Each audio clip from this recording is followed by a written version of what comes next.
Tonight, we're looking into posts being spread on social media. They claim the James Webb Space Telescope spotted a large object about 10 light years away. Yes, we expect James Webb to make great discoveries. We expect that. Something strange is happening in deep space, and the James Webb Telescope just caught it. Galaxies that shouldn't exist have suddenly appeared. Planets are breathing alien gases, and there is proof of cosmic structures so bizarre, they're forcing scientists to question the very laws of physics. This is wrong, or this is a huge discovery, and we think that it's a huge discovery. Now the biggest question looms, is something or someone out there? And what if it has been watching us the whole time? Join us as we find out what weird things the James Webb Telescope is sighting deep in space. The impossible planet that broke time. The James Webb Space Telescope just shattered its own record, and with it, our understanding of how the universe began. The discovery has a simple name, MOMZ-14, but its implications are staggering. This galaxy exists in a place and time where it shouldn't be possible. When astronomers first spotted MOMZ-14, they had to check their measurements twice. The light reaching us today left this galaxy when the universe was only 280 million years old. In cosmic terms, that's like finding a fully constructed city moments after the foundation was supposed to be poured. Here's why that matters. After the Big Bang, everything was chaotic. The universe was so hot that atoms couldn't even form. It took hundreds of millions of years just for the first stars to flicker into existence. Those early stars were supposed to be small, simple things made only of basic elements like hydrogen and helium. They burned fast and died young. Galaxies were supposed to come much later. They needed time to build up slowly, piece by piece. Gas had to cool down. Gravity had to pull matter together. Stars had to form and cluster. The process should have taken billions of years to create anything bright or organized. But MOMZ-14 throws all of that out the window. This galaxy isn't some dim, scattered collection of dying stars. It's compact and blazingly bright, stretching about 240 light-years across. It contains roughly the same mass as the Small Magellanic Cloud, one of our own galaxy's companion systems.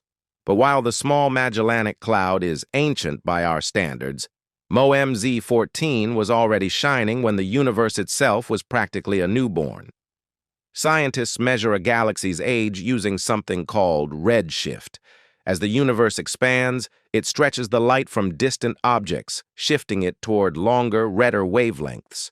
The farther away something is, the more its light gets stretched.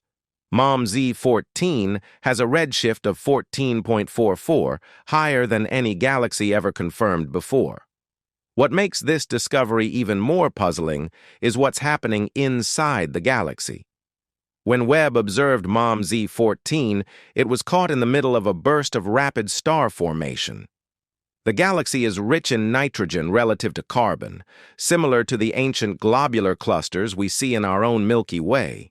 These clusters contain some of the oldest known stars in our local universe, thought to have formed in the first few billion years after the Big Bang. The fact that MOMZ-14 shows similar characteristics suggests that complex star formation was already happening at this impossibly early stage. Stars weren't just forming, they were forming in organized, sophisticated ways that mirror processes we see in much older, more evolved systems. Since Webb began operations, it has found more bright ancient galaxies than scientists expected. Each discovery pushes the timeline back further and challenges existing models of how the early universe was supposed to work. The scientific community is scrambling to understand what this means. The numbers simply don't add up with current theories. There wasn't supposed to be enough time for galaxies this bright and organized to form so early. The universe should have still been working on the basics, cooling down, forming the first simple stars, slowly building the raw materials needed for complex structures. MOMZ-14 suggests that the early universe was far more active and capable than anyone imagined. It wasn't waiting around for billions of years to get organized. It hit the ground running, building complex systems while we thought it should still be figuring out how to make atoms stick together. This discovery forces us to ask uncomfortable questions about everything we thought we knew about cosmic history. If galaxies could form this early and this successfully, what else were we wrong about? But if the early universe was already building impossible galaxies, what does that mean for life itself? And could something out there already be breathing? We found Earth's twin, and it's breathing. That question leads us to K218b, a world sitting 124 light-years from Earth.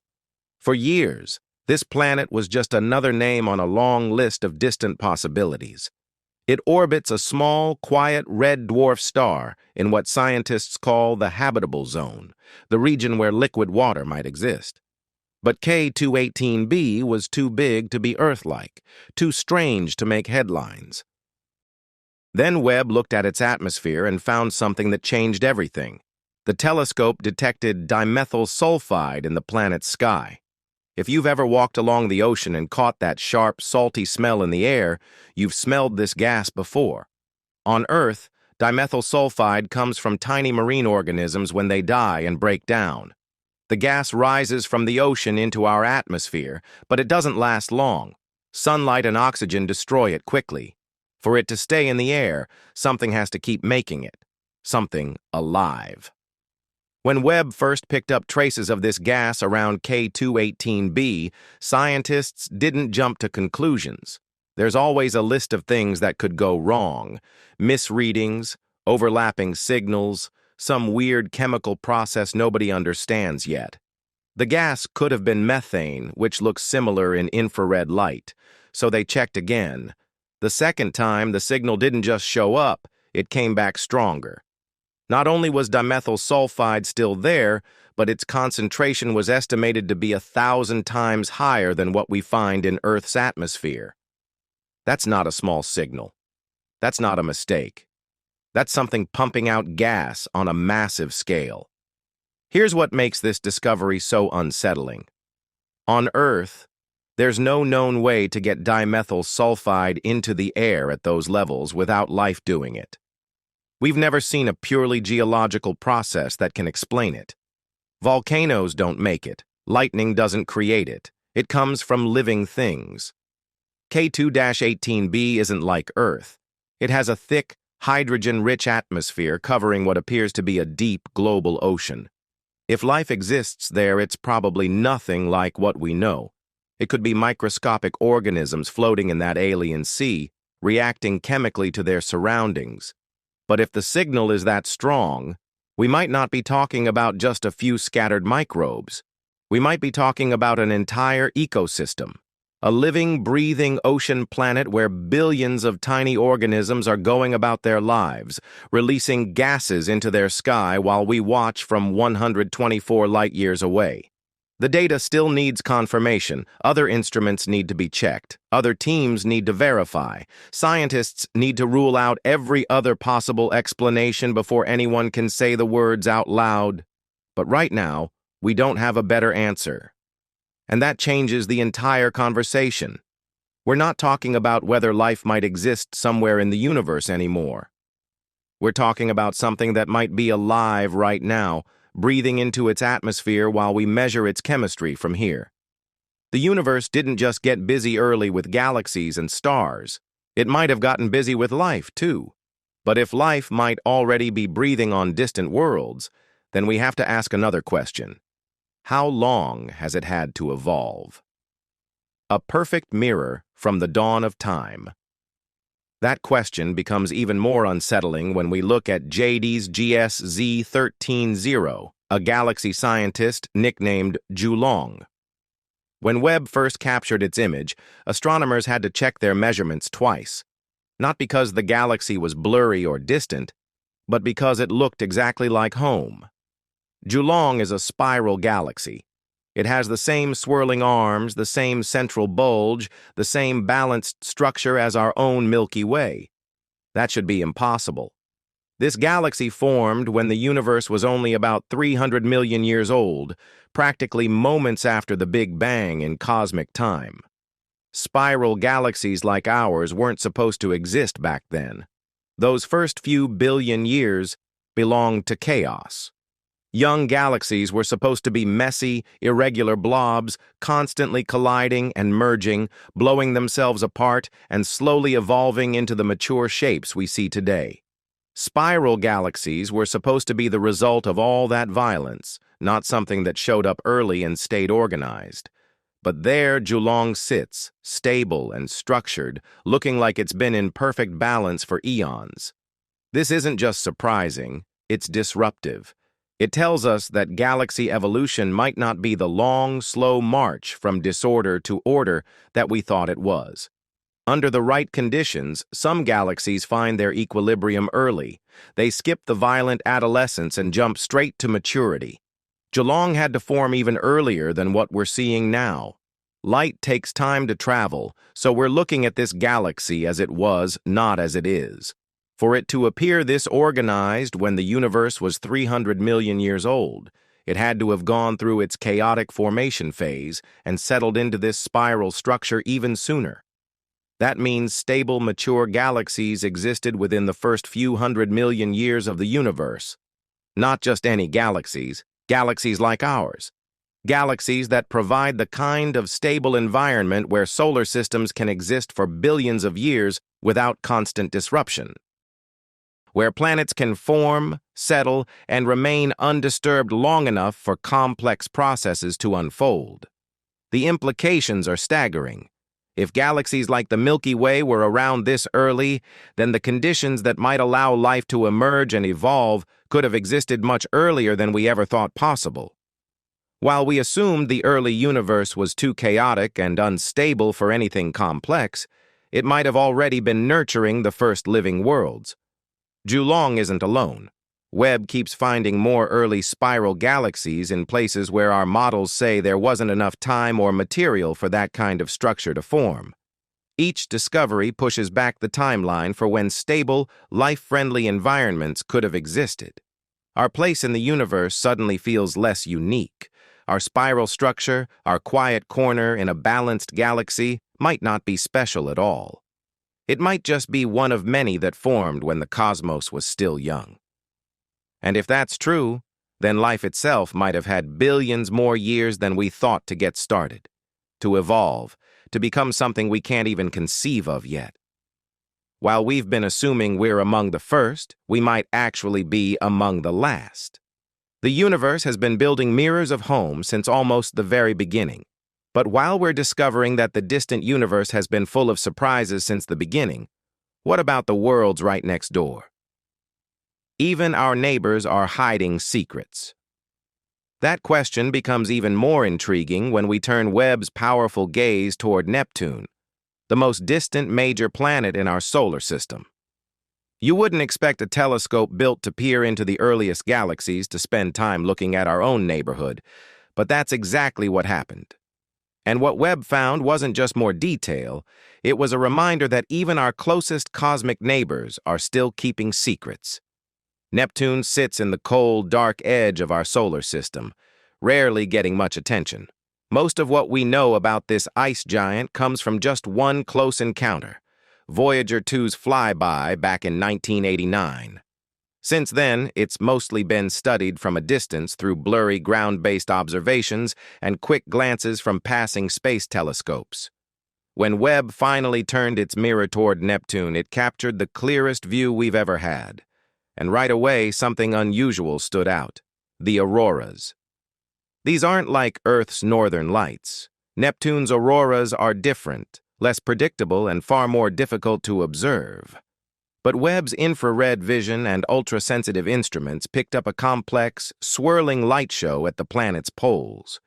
This wasn't just a pretty visual, it was data. Detailed temperature maps, shifts in atmospheric chemistry, signs of powerful magnetic interactions happening in the frozen outer reaches of our solar system. What was causing them? Just like on Earth, Neptune's auroras are triggered by charged particles from the solar wind crashing into the planet's magnetic field. But Neptune's magnetic field is tilted, lopsided, and far more chaotic than ours. And because Neptune sits so far from the sun, Those particles take much longer to arrive and behave differently when they do.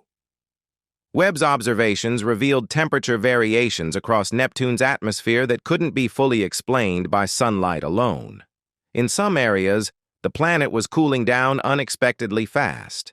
In others, strange heat signatures suggested internal activity or unknown chemical reactions high in the atmosphere. These discoveries aren't just curiosities. They're clues about how magnetic fields work, how energy moves through planetary atmospheres, and how space weather behaves at the outer edges of a star system. More importantly, they're a sign that even after decades of studying our own solar system, there are still major pieces missing. The outer planets remain mysterious. Their moons are barely mapped. Their weather systems are largely unknown. And their magnetic fields, especially Neptune and Uranus, operate in ways we still don't fully understand. Webb didn't just give us a better view of Neptune, it gave us new questions. And that's the pattern emerging from every observation this telescope makes. Whether it's looking at distant galaxies, potential alien worlds, or planets in our own backyard, it doesn't just provide answers, it reveals how much we still don't know. Sometimes the frontier isn't light years away. Sometimes it's just past Saturn, spinning quietly in the dark, waiting for us to finally look closely enough to see what's really there. The universe keeps reminding us that mystery exists at every scale. But if mysteries exist everywhere we look, from distant galaxies to our own backyard, what does that tell us about the universe itself? The universe was never silent. It tells us something we've been slow to accept. The universe was never the quiet, empty place we thought it was. We just weren't listening with the right instruments. We weren't looking with enough precision.